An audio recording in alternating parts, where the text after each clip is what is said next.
International Islamic Research Center.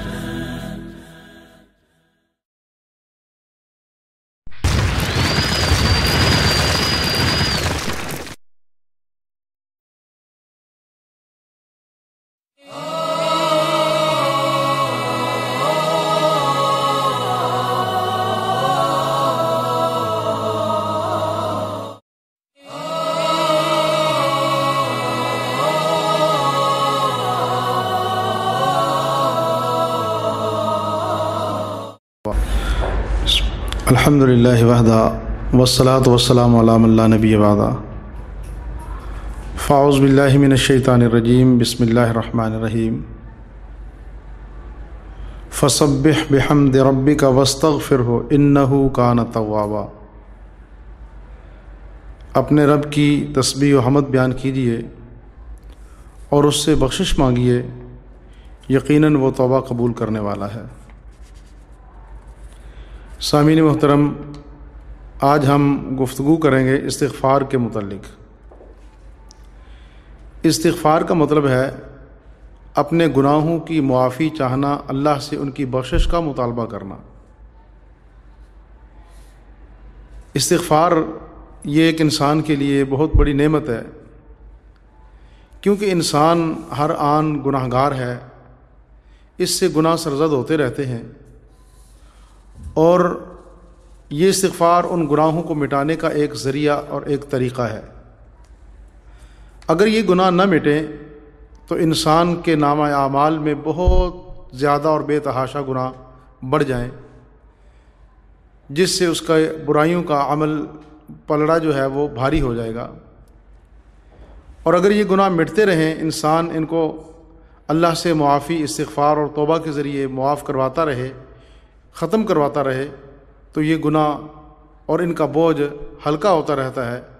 انسان کا نامہ اعمال وہ ہلکا ہو جاتا ہے اور گناہوں کا بوجھ ختم ہو جاتا ہے۔ نبی پاک صلی اللہ علیہ وآلہ وسلم بھی اللہ رب العزت سے استغفار کیا کرتے تھے، معافی مانگا کرتے تھے، حالانکہ آپ کا مقام بہت بلند تھا، آپ کے درجات بہت اونچے تھے، اور آپ کی نیکیاں اور اجر و ثواب جو ہے وہ بے تحاشا تھا۔ صحابی بیان فرماتے ہیں، صحیح مسلم کی روایت ہے کہ رسول اللہ صلی اللہ علیہ وسلم نے ارشاد فرمایا، انہ لیغان علی قلبی وانی لاستغفر اللہ فی الیوم 100 مرہ، کہ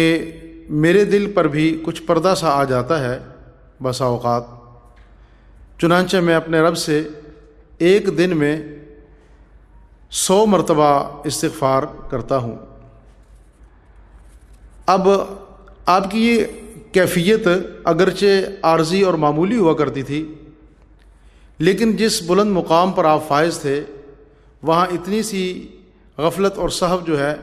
وہ بھی آپ کو برداشت نہیں، اور آپ اللہ رب العزت سے 100 مرتبہ دن میں استغفار کر لیا کرتے تھے۔ تو جب پیغمبر علیہ الصلوۃ والسلام فرماتے ہیں کہ میرے دل پر بھی کوئی غفلت کا ہلکا سا پردہ بسا اوقات آ جاتا ہے، تو ہم تو آپ سے بہت کم مقام ہیں، بہت گناہ گار ہیں، اور ہمارے تو بہت سارے گناہ ہیں، جبکہ نبی پاک صلی اللہ علیہ وسلم کے ذمہ تو کوئی گناہ نہیں ہے، اللہ نے آپ کو پہلے ہی معاف کر دیا، آپ سے کوئی گناہ سرزد ہونے والا نہیں ہے، تو پھر بھی آپ دن میں استغفار کرتے ہیں۔ تو ہم گناہ گار ہونے کے باوجود استغفار سے غافل ہیں، اپنے رب سے غافل ہیں، اللہ رب العزت سے اپنے گناہوں کی معافی نہیں مانگتے۔ یہ اللہ تبارک و تعالیٰ نے ہمیں نعمت دی ہے، اور یہ کہ کوئی بھی گناہ، چاہے وہ کتنا ہی کبیرہ کیوں نہ ہو، کتنا ہی بڑا کیوں نہ ہو، اس کی معافی کا اللہ رب العزت نے یہ ایک ذریعہ اور طریقہ رکھا ہے کہ انسان رب کے سامنے استغفار اور توبہ کرے۔ شرط یہ ہے کہ یہ توبہ سچے دل سے ہونی چاہیے، خلوص نیت سے ہونی چاہیے، گناہ پر اصرار نہیں ہونا چاہیے۔ اصرار کا مطلب یہ ہے کہ انسان گناہ سے باز بھی نہ آئے اور اللہ رب العزت سے استغفار بھی کرتا رہے کہ اللہ مجھے معاف کر دے، تو یہ تو ایک مذاق ہے نا۔ پہلے آدمی گناہ سے باز آئے، اپنے گناہوں پر ندامت کا اظہار کرے، آئندہ سے گناہ نہ کرنے کا عزم اور پختہ ارادہ کرے، اور پھر اللہ رب العزت سے اس پہ استغفار کرے، معافی مانگے، توبہ کرے، تو یقیناً یہ توبہ انسان کے بڑے بڑے گناہوں کو، کبیرہ گناہوں کو بھی معاف کروا دیتی ہے، اور بڑے بڑے گناہ انسان کے اس کے ذریعے معاف ہو جاتے ہیں، اور انسان گناہوں سے بالکل صاف ہو جاتا ہے، پاک ہو جاتا ہے۔ لیکن یہ جو شرائط مقرر کی گئی ہیں، ان شرائط کا خیال رکھا جائے اور ان کے مطابق جو اللہ تبارک و تعالیٰ سے استغفار کی جائے۔ نبی پاک صلی اللہ علیہ وسلم، ایک اور روایت کے اندر بھی آپ کا یہ قول منقول ہے، سیدنا ابو ہریرہ رضی اللہ تعالیٰ عنہ بیان فرماتے ہیں، صحیح البخاری کی روایت ہے کہ آپ نے فرمایا واللہ انی لاستغفر اللہ واتوب الیہ فی الیوم اکثر من 70 مرہ، اللہ کی قسم میں ایک دن میں اپنے رب سے 70 مرتبہ سے بھی زائد دفعہ توبہ و استغفار کرتا ہوں، اور 70 سے بھی زائد مرتبہ جو ہے اس کا ہم نے تذکرہ سن لیا کہ جو حدیث کے اندر صحیح مسلم کی روایت کے اندر موجود ہے کہ آپ 100 مرتبہ جو استغفار بھی کر لیے کرتے تھے۔ تو استغفار کرنا، گناہوں کی معافی چاہنا، یہ ہمارے لیے انتہائی لازم اور ضروری ہے تاکہ ہم گناہوں کے بوجھ سے ہلکے ہو سکیں۔ اس کے بہت سارے دینی اور دنیاوی فوائد بھی ہیں استغفار کے۔ مثلا سیدنا عبداللہ بن عباس رضی اللہ تعالیٰ عنہ کی روایت سنن نبی داؤد کے اندر موجود ہے، آپ فرماتے ہیں کہ رسول اللہ صلی اللہ علیہ وسلم نے ارشاد فرمایا من لزم الاستغفار جعل اللہ له من كل ضیق مخرجا ومن كل ہم فرجا ورزقہ من حیث لا یحتسب، کہ جو آدمی استغفار کو لازم پکڑتا ہے، یعنی ہر وقت استغفار کرتا رہتا ہے، خصوصاً جب بھی کوئی گناہ اسے ہو جائے تو فوراً اس سے استغفار کر کے اپنے گناہ کو معاف کروا لیتا ہے، تو جو آدمی ایسا کرتا ہے اللہ رب العزت اس آدمی کے لیے ہر تنگی سے نکلنے کا راستہ بنا دیتے ہیں، اور ہر قسم کے غم اور فکر سے اس کو نجات دے دیتے ہیں، اور اس کو ایسی جگہ سے رزق دیتے ہیں جہاں سے اس آدمی کو وہم و گمان بھی نہیں ہوتا۔ تو اس حدیث سے یہ بات واضح ہوتی ہے کہ استغفار کرنے سے آدمی کو دنیا کے اندر غموں، فکروں، تنگیوں سے نجات ملتی ہے، اور بے روزگاری سے بھی آدمی کو نجات ملتی ہے، کیونکہ گناہ جو ہے نا یہ ایک نحوست ہے، اور اس نحوست کی وجہ سے انسان میں بے برکتی پیدا ہو جاتی ہے، اس کے رزق میں اور اس کی معیشت میں، اور انسان کے دیگر جو معمولات ہیں اس کی صحت میں، یہ چیزیں نحوست کا ذریعہ ہوتی ہیں گناہ۔ تو جب انسان گناہوں سے معافی چاہ لیتا ہے، اللہ رب العزت سے اپنے گناہوں کا استغفار کر لیتا ہے، اس کے گناہ اللہ معاف کر دیتے ہیں، ختم کر دیتے ہیں، تو یہ نحوست ختم ہو جاتی ہے گناہوں کی، جس سے اللہ اس کی زندگی میں، اس کی معیشت میں، اس کے دیگر معاملات میں برکت پیدا کر دیتے ہیں۔ تو اسی مفہوم کو اس حدیث کے ذریعے بیان کیا گیا کہ ہر تنگی سے نجات مل جاتی ہے، ہر غم اور فکر سے آدمی کو حفاظت ہو جاتی ہے، نجات مل جاتی ہے، اور اس کو ایسی جگہ سے رزق ملتا ہے جہاں سے اس کو وہم و گمان بھی نہیں ہوتا۔ تو یہ دنیا کے فوائد ہیں جو انسان کو استغفار کے ذریعے حاصل ہوتے ہیں۔ اس طرح حدیث میں آتا ہے، سیدنا عبداللہ ابن مسعود رضی اللہ تعالیٰ عنہ بیان فرماتے ہیں، ابو داؤد اور ترمذی کے اندر یہ روایت موجود ہے، فرماتے ہیں کہ اللہ کے رسول صلی اللہ علیہ وسلم نے ارشاد فرمایا من قال استغفر اللہ الذی لا الہ الا هو الحی القیوم واتوب الیہ، جو آدمی یہ کلمات پڑھے گا، معنی کیا ہے؟ میں اللہ سے استغفار کرتا ہوں، معافی چاہتا ہوں، وہ اللہ جس کے علاوہ کوئی معبود نہیں، وہ زندہ ہے اور قائم رہنے والا ہے، اور میں اس کی طرف توبہ بھی کرتا ہوں، رجوع کرتا ہوں۔ فرمایا جو آدمی یہ کلمات پڑھے گا غفرت ذنوبہ وان کان قد فر من الزحف، اس آدمی کے گناہ معاف کر دیے جائیں گے، خواہ وہ جنگ سے ہی بھاگ کر کیوں نہ آیا ہو۔ بھئی جنگ سے بھاگنا یہ کبیرہ گناہوں کے اندر شامل ہے، بلکہ اکبر الکبائر جو گناہ ہیں، کبیرہ گناہوں میں سے بھی جو بڑے گناہ ہیں، ان گناہوں کے اندر یہ گناہ شامل ہے، جنگ سے بھاگنا۔ تو اتنا بڑا گناہ وہ بھی یہ کلمات پڑھنے سے معاف ہو جاتے ہیں۔ تو یہ کلمہ پڑھنا، اس کو یاد کرنا اور اس کو اپنے زبان پر جاری کرنا، یہ ہماری ذمہ داری ہے، اور گناہوں سے معاف کرنا، بچانا، ہمارے گناہوں کو ختم کرنا، یہ اللہ تبارک و تعالیٰ کی نعمت ہوگی ہم پر اور اللہ کا فضل ہوگا ہم پر۔ اس کو پڑھنا ہمارا فرض ہے، ہماری ذمہ داری کہ ہم یہ کلمات پڑھیں، اللہ ہمارے گناہوں کو معاف فرما دیں گے، خواہ ہمارے گناہ کتنے ہی بڑے ہوں۔ اس میں یہ نہیں سوچنا چاہیے، کوئی آدمی بسا اوقات سوچتا ہے کہ بھئی میرے تو گناہ بہت زیادہ ہیں اور بہت بڑے بڑے گناہ ہیں، شاید میرے لیے ان گناہوں سے کوئی معافی نہیں ہوگی۔ یہ انسان کا اپنا گمان اور خیال ہوتا ہے، ورنہ اللہ رب العزت نے انسان کے تمام گناہوں کو مٹانے کا یہ استغفار اور توبہ اس کو ذریعہ بنا دیا ہے۔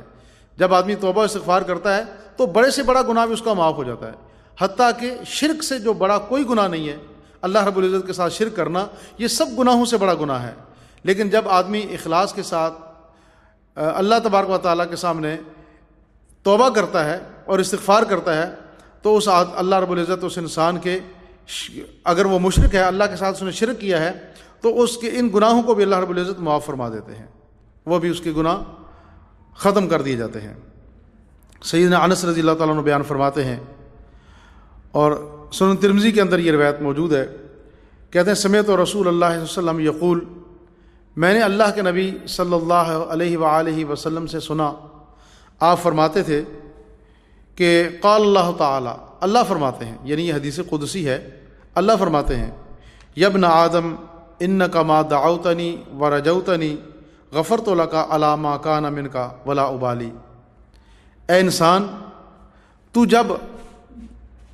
مجھ سے امید رکھے گا اور مجھ سے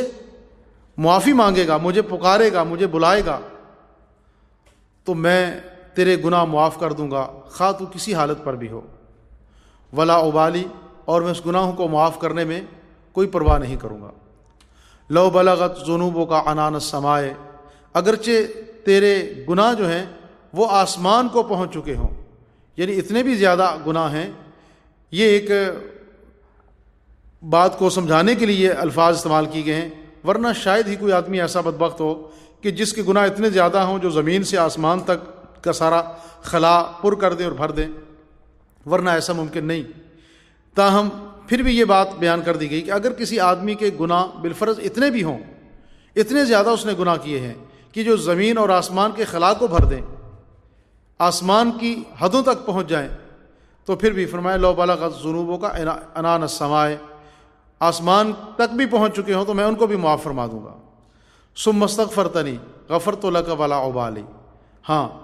تیرے اتنے زیادہ گناہ ہوں اور تو مجھ سے استغفار کرے، گناہوں کی معافی چاہے اور مانگے، تو غفرت لک، میں تیرے گناہوں کو معاف کر دوں گا، ولا ابالی، اور اس میں مجھے کوئی پرواہ نہیں ہوگی اس کو معاف کرنے میں۔ یا ابن آدم انک لو اتیتنی بقراب الارض خطایا، اے انسان، اے آدم کے بیٹے، اگر تو ساری زمین، روئے زمین جو ہے نا وہ بھر کر گناہوں کی لے آئے، اب دیکھیں زمین کتنی بڑی ہے اور اس کو بھرنے کے لیے کتنے زیادہ گناہ چاہیے، کتنے بڑے بڑے پہاڑ اس زمین کے اندر موجود ہیں، سمندر موجود ہیں، لیکن پھر بھی زمین بھرتی نہیں ہے، تو کتنے گناہ چاہیے اس کو بھرنے کے لیے، یعنی بے تحاشا گناہ چاہیے کہ ایک آدمی اتنے گناہ نہیں کر سکتا، ساری زندگی بھی لگا رہے تو اتنے اس سے گناہ سرزد نہیں ہو سکے کہ پوری زمین اس سے بھر جائے۔ لیکن اگر کسی کے اتنے بھی گناہ ہوں، فرمایا ثم لقیتنی لا تشرک بی شیئا، پھر تو میرے پاس آئے مگر یہ کہ تو نے میرے ساتھ شرک نہ کیا ہو، یہ ایک شرط ہے کہ تو نے شرک نہ کیا ہو، لاتیتک بقرابھا مغفرۃ، تو میں تجھے اتنی ہی مغفرت عطا کر دوں گا، جتنے تیرے گناہ ہوں گے اتنی ہی مغفرت دے دوں گا، یعنی سارے کے سارے گناہ معاف ہو جائیں گے، جتنے بھی انسان نے گناہ کیے ہوں، آسمان زمین کے بھرنے کے بقدر، ساری زمین کے بھرنے کے بقدر، تو پھر بھی اللہ رب العزت انسان کے ان گناہوں کو معاف کر دیں گے اور اس کے وہ گناہ جو ہیں وہ ختم ہو جائیں گے۔ اسی طرح حدیث کے اندر یہ الفاظ بھی موجود ہیں، سیدنا شداد بن اوس رضی اللہ تعالیٰ عنہ بیان فرماتے ہیں، صحیح البخاری کے اندر یہ روایت موجود ہے، فرماتے ہیں کہ نبی پاک صلی اللہ علیہ وسلم نے ارشاد فرمایا سید الاستغفار، یعنی ایک دعا آپ نے سکھلائی ہے جس کا نام ہے سید الاستغفار۔ جتنے بھی استغفار ہیں، یعنی استغفار کے لیے جو جو کلمات استعمال ہوتے ہیں، استغفر اللہ، یا اللہم اغفر لی، اللہم اغفر لی، اے اللہ مجھے معاف فرما دے، تو یہ جتنے بھی کلمات ہیں ان سب کلمات کا سردار یہ دعا ہے، جس کو سید الاستغفار کہا گیا ہے۔ فرمایا یہ کون سی دعا ہے؟ ان یقول العبد، کہ انسان یہ کہے اللہم انت ربی لا الہ الا انت خلقتنی وانا عبدک وانا علی عہدک ووعدک ما استطعت اعوذ بک من شر ما صنعت ابوء لک بنعمتک علی وابوء بذنبی فاغفر لی فانہ لا یغفر الذنوب الا انت۔ یہ دعا ہے۔ اب جو آدمی یہ دعا پڑھتا ہے یقین کے ساتھ، اس کے دل کے اندر جو یہ دعا پڑھ رہا ہے اس کے مطابق یقین بھی موجود ہے، تو یقین تب ہوگا جب ہمیں اس دعا کا معنی اور ترجمہ و مفہوم بھی معلوم ہوگا۔ تو ہم سنتے ہیں کہ اس کا معنی کیا ہے۔ اللہم انت ربی، اے اللہ تو میرا رب ہے، یعنی اللہ کی حاکمیت کو تسلیم کیا، اللہ کو اپنا رب مانا، لا الہ الا انت، تیرے علاوہ کوئی معبود نہیں ہے، اللہ کی توحید کا اقرار کیا، توحید کو مانا، خلقتنی وانا عبدک، تو نے مجھ کو پیدا کیا ہے اور میں تیرا بندہ ہوں۔ اللہ کے سامنے اپنی عاجزی کا اور اپنی عبودیت کا اظہار کیا کہ اللہ میں تیرا بندہ ہوں، میں تیرے سامنے عاجز ہوں، کمزور سی تیری مخلوق ہوں۔ وانا علی عہدک ووعدک ما استطعت، اپنی استطاعت ہمت کے مطابق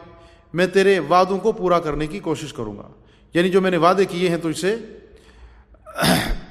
تیری عبادت کے، گناہوں سے بچنے کے، مسلمان ہوتے وقت یا اس سے پہلے پیدائش کے وقت جو میں نے وعدے کیے ہیں، ان وعدوں کو میں پورا کرنے کی کوشش کروں گا حسب استطاعت، جتنی مجھے طاقت ہوگی۔ ابوء لک بنعمتک علی، اب اس سے آگے اقرار ہے کہ اللہ میں اقرار کرتا ہوں تیرے مجھ پر بہت سارے احسانات ہیں، تیری بڑی نعمتیں ہیں مجھ پر، یعنی اللہ کی نعمتوں کا اقرار کیا، ان کو مانا۔ وابوء بذنبی، اور میں اپنے گناہوں کا بھی اقرار کرتا ہوں کہ میں بڑا گناہ گار بھی ہوں، اپنے گناہوں کا بھی اقرار کرتا اللہ کے سامنے۔ یہ بھی عاجزی کا ایک طریقہ ہے نا، کہ اگلے کے فضل اور احسان کو تسلیم کیا جائے اور اس کے مقابلے میں اپنی کوتاہیوں اور کمیوں کو تسلیم کیا جائے۔ بھئی ایک آدمی جب اپنی کمی کوتاہی کو تسلیم نہ کرے تو اس سے بھی پھر اس طرح بھی پھر بات نہیں بنتی۔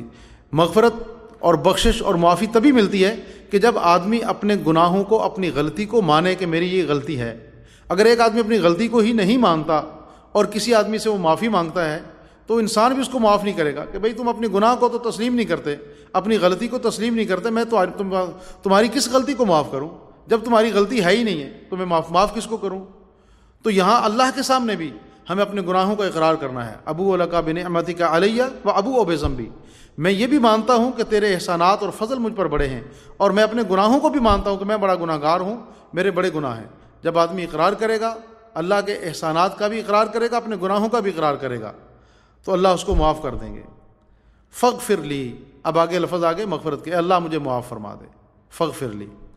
فإنہ لا یغفر الذنوب الا انت۔ اب آگے مزید کہ اللہ تیرے علاوہ کوئی گناہوں کو معاف نہیں کر سکتا، اس بات کا بھی اقرار، اس کو بھی تسلیم کر لیا کہ گناہوں کو صرف تو ہی معاف کر سکتا ہے، تیرے علاوہ اس دنیا کے اندر کوئی ایسی ہستی، کوئی شخصیت، کوئی ذات موجود نہیں، نہ اچھی سے اچھی نہ بری سے بری، کوئی ایسی ذات موجود نہیں جو گناہوں کو معاف کر سکے۔ یہ تیرے ہی اختیار میں ہے، تیرے ہی بس میں ہے، تو ہی کر سکتا ہے۔ اگر کسی کے گناہ کو معاف کرے تو تیری مرضی، نہ کرے تو تیری مرضی، تیرے علاوہ کوئی گناہوں کو معاف نہیں کر سکتا، کسی کے پاس یہ اختیار موجود نہیں کہ میرے گناہوں کو وہ معاف کر دے۔ انہ لا یغفر الذنوب الا انت، یہ سارے اقرار کر کے، ساری باتیں مان کر، اپنی عاجزی کا اقرار کر کے، اللہ کی حاکمیت اور ربوبیت کو تسلیم کر کے، اس کی توحید کو مان کر، یہ ساری باتیں کرنے کے بعد انسان جب اللہ سے مغفرت کرتا ہے، اپنے گناہوں کی معافی مانگتا ہے، فاغفر لی، اے اللہ مجھے معاف فرما دے، تو کیا ہوتا ہے؟ فرمایا اگر یہ کلمہ،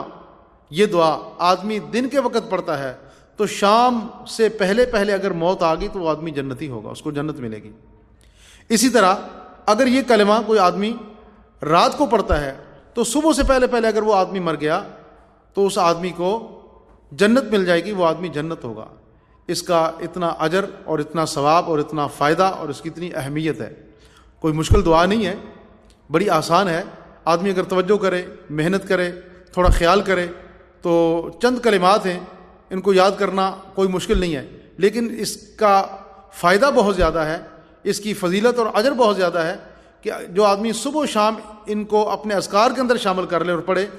ظاہر ہے آدمی کو یا موت دن کے وقت آئے گی یا رات کے وقت آئے گی، دن کو پڑھ لے گا تو سارا دن اگر موت آ گئی تو وہ جنتی ہے، جنت اس کی پکی ہے، اگر رات کو پڑھ لے گا تو رات کی کسی گھڑی میں اگر اس کو موت آ گئی تو پھر بھی اس کی جنت پکی ہے، وہ جنتی ہے۔ تو ایسا دعا، اس دعا کو یاد کر کے اس کو پڑھنے والا آدمی وہ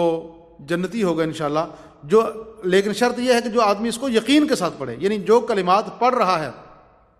جن چیزوں کا اقرار کر رہا ہے، اللہ کی توحید کو مانتا ہے، یہ مانتا ہے کہ تیرے علاوہ کوئی معاف کرنے والا نہیں، اللہ کے سامنے اپنے گناہوں کا اقرار کرتا ہے، اللہ کے سامنے اپنی عاجزی کا اظہار کرتا ہے، اللہ کی ربوبیت کو تسلیم کرتا ہے، جن باتوں کو بھی مانتا ہے، اقرار کرتا ہے، ان سب پہ اس کا یقین ہونا چاہیے۔ یہ نہیں کہ دل کے اندر اس کے مطابق یقین نہیں ہے، صرف زبان سے ادا کر لے، تو ایسے میں اس آدمی کو اس کا اجر اور ثواب یہ نہیں ملے گا کہ اس کو جنت مل جائے، یہ اس آدمی کو ثواب ملے گا، جنت اس کو ملے گی جو یہ دعا پڑھتا ہے، یہ کلمات ادا کرتا ہے صدق دل کے ساتھ اور دلی اطمینان اور یقین کے ساتھ، تو پھر اس آدمی کو اس کا اجر اور ثواب ملے گا۔ تو یہ استغفار اللہ رب العزت کی بہت بڑی نعمت ہے، جس کے ذریعے ہمیں دنیا و آخرت کے اندر بہت سارے فائدے ملتے ہیں، ہمیں اپنے گناہوں کو معاف کروانے کا ایک ذریعہ اور ایک طریقہ ملتا ہے کہ ہم اس کے ذریعے سے اپنے بڑے سے بڑے گناہوں کو بھی معاف کروا سکتے ہیں۔ بھئی چھوٹے گناہ جو ہیں وہ تو بہت ساری نیکیاں ایسی ہیں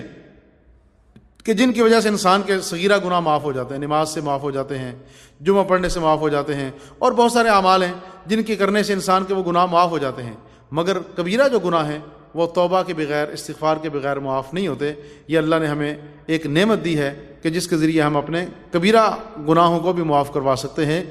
تو یہ استغفار ہمیں کثرت سے کرنی چاہیے۔ اگر اور کوئی کلمات نہیں آتے، استغفر اللہ، استغفر اللہ، اللہم اغفر لی، اللہم اغفر لی، یہی پڑھتے رہیں۔ ایک ایک کلمہ ہے، بہت مختصر الفاظ ہیں، یاد کرنا بالکل آسان ہے، کوئی مشکل نہیں ہے، یہی پڑھتے رہیں تو پھر بھی ہمیں یہ فائدہ جو حاصل ہو سکتا ہے، ہم اس فائدے کو پا سکتے ہیں۔ اللہ ہمیں صحیح بات پہ عمل کی توفیق عطا فرمائے۔ وآخر دعوانا ان الحمد للہ رب العالمین۔